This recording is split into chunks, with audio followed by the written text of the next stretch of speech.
warahmatullahi wabarakatuh. Nama saya Amanda Syakira Maulida dengan NIM akhir 055 7A Jurnalistik. Tujuan saya membuat video dokumenter ini adalah untuk memenuhi nilai mata kuliah praktikum jurnalistik, mengetahui bagaimana Dispenat memberitakan kegiatan sehari-harinya.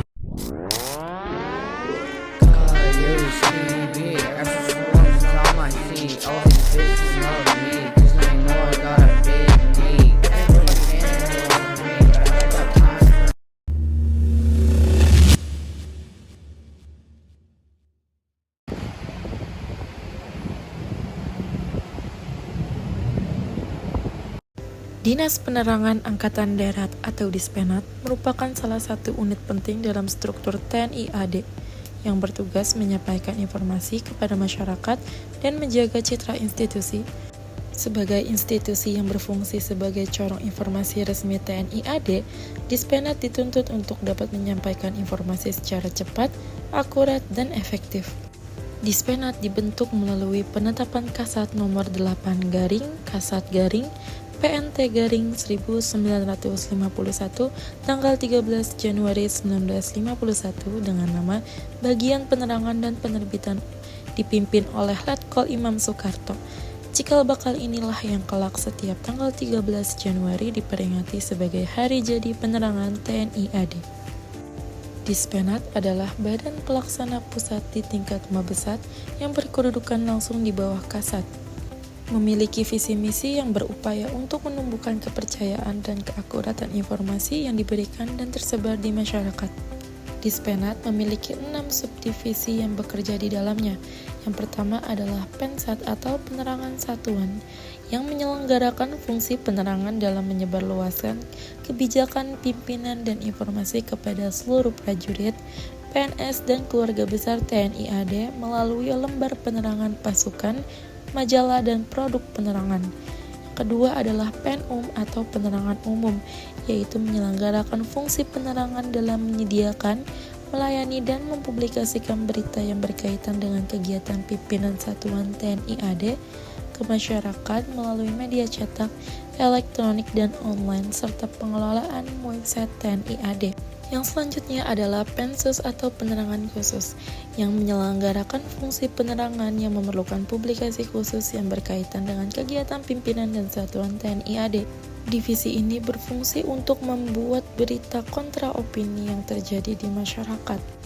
Yang keempat adalah peliputan, produksi, dan dokumentasi atau LIPPRODOK yang menyelenggarakan fungsi penerangan dalam melaksanakan peliputan, produksi, dan dokumentasi serta pembinaan alat khusus penerangan.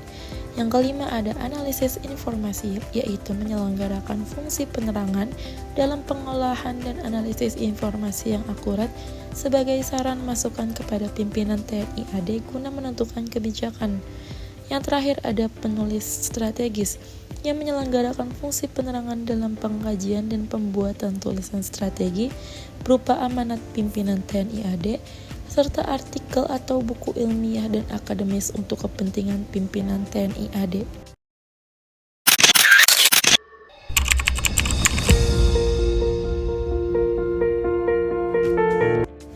Dalam kesempatan ini, saya telah menjalani program magang di Markas Besar TNI Angkatan Darat, tepatnya di Dinas Penerangan Angkatan Darat yang berlokasi di Jalan Veteran nomor 5 RT 3 RW 2, Kecamatan Gambir, Kota Jakarta Pusat, terhitung sejak tanggal 13 September 2024 sampai dengan 31 Desember 2024. Kegiatan magang ini dilaksanakan sesuai dengan hari dan waktu kerja pegawai dan karyawan lainnya, yaitu pada Senin sampai Kamis dari jam 8 pagi sampai jam 3 sore. Aktivitas dan kegiatan yang dilakukan selama 3 bulan periode magang di Dispenat yaitu melakukan riset narasumber, membuat storyboard konten podcast, membantu peliputan produksi podcast, melakukan evaluasi podcast, memonitoring mengenai pemberitaan TNI AD, desain flyer, dan membuat rilis berita. Selama masa program magang ini, saya ditugaskan dan ditempatkan di berbagai divisi atau subdis. Yang pertama yaitu Subdis Penerangan Khusus atau Pensus, Subdis Penerangan Umum atau PENUM, dan Subdis Liputan dan Produksi atau LIPPRODOK.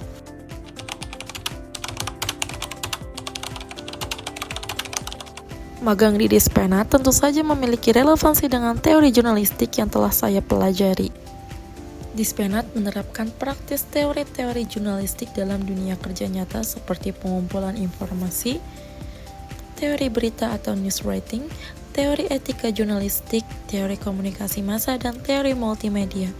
Dalam pengumpulan informasi, jurnalistik mengajarkan bagaimana mencari, memverifikasi, dan mengolah informasi melalui berbagai metode seperti wawancara, riset dokumen, dan observasi langsung. Magang di Dispenat memberikan kesempatan untuk mempraktikkan pengumpulan informasi dari sumber resmi seperti pejabat militer, dokumen, dan konferensi pers. Kemampuan ini relevan dalam menyusun berita atau laporan kegiatan yang berkaitan dengan TNI AD. Yang kedua adalah teori berita atau news writing.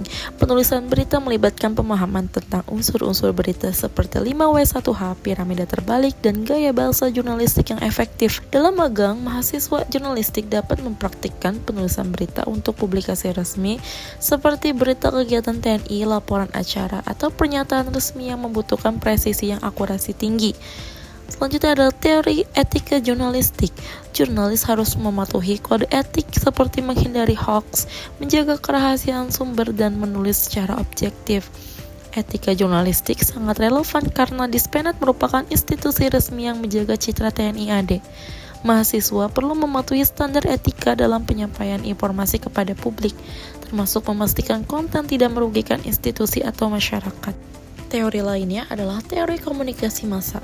Jurnalistik adalah bagian dari komunikasi massa yang melibatkan penyampaian pesan kepada khalayak luas melalui media. Magang di Dispenat memungkinkan mahasiswa memahami bagaimana pesan resmi TNI AD dirancang untuk menjangkau berbagai audiens melalui saluran komunikasi seperti media sosial, website resmi, atau siaran pers. Yang terakhir adalah teori multimedia.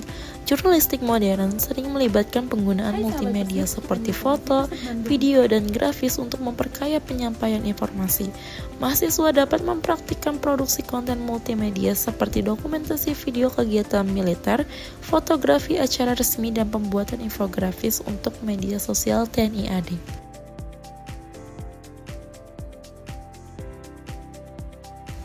Selama menjalani program magang di Dispenat, salah satu kendala yang sering dihadapi oleh saya adalah masalah waktu, terutama ketika jadwal magang berbenturan dengan kegiatan akademik seperti seminar proposal. Kondisi ini dapat mengurangi efektivitas pelaksanaan tugas magang sekaligus menghambat kelancaran proses akademik. Untuk mengatasi kendala ini, solusi yang dapat saya terapkan adalah penyusunan jadwal yang fleksibel dengan cara berkomunikasi dengan mentor magang untuk menyusun jadwal yang memungkinkan keduanya berjalan tanpa saling mengganggu, termasuk penyesuaian waktu pelaksanaan tugas magang di luar jam seminar. Selain itu, saya menentukan prioritas berdasarkan tingkat urgensi dan kepentingan, sehingga tugas-tugas dapat diselesaikan dengan baik sesuai tenggat waktu masing-masing. Melalui keterlibatan langsung dalam pembuatan konten, peliputan, dan penyusunan laporan media, saya memperoleh pemahaman praktis tentang pengolahan informasi dalam konteks organisasi militer. Selain itu, program magang ini memberikan manfaat ganda. Yang pertama untuk saya yang dapat mengasah keterampilan profesional di bidang komunikasi dan jurnalistik, sekaligus menanamkan nilai-nilai seperti disiplin, integritas, dan tanggung jawab dalam jangka panjang. Pengalaman ini diharapkan dapat memperkuat hubungan antara institusi militer dan masyarakat melalui penyebaran informasi yang cepat, akurat, dan efektif. Dengan demikian, program magang di Dispenat tidak hanya menjadi sarana pembelajaran, tetapi juga memainkan peran strategis dalam mendukung citra positif TNI AD di mata publik. Saran saya untuk Dispenat adalah dalam menghadapi era digital, Dispenat perlu mengoptimalkan penggunaan platform media sosial dan teknologi berbasis AI untuk mempercepat penyebaran informasi sekaligus melibatkan mahasiswa magang dalam pengolahan dan pengembangan strategi konten digital yang inovatif.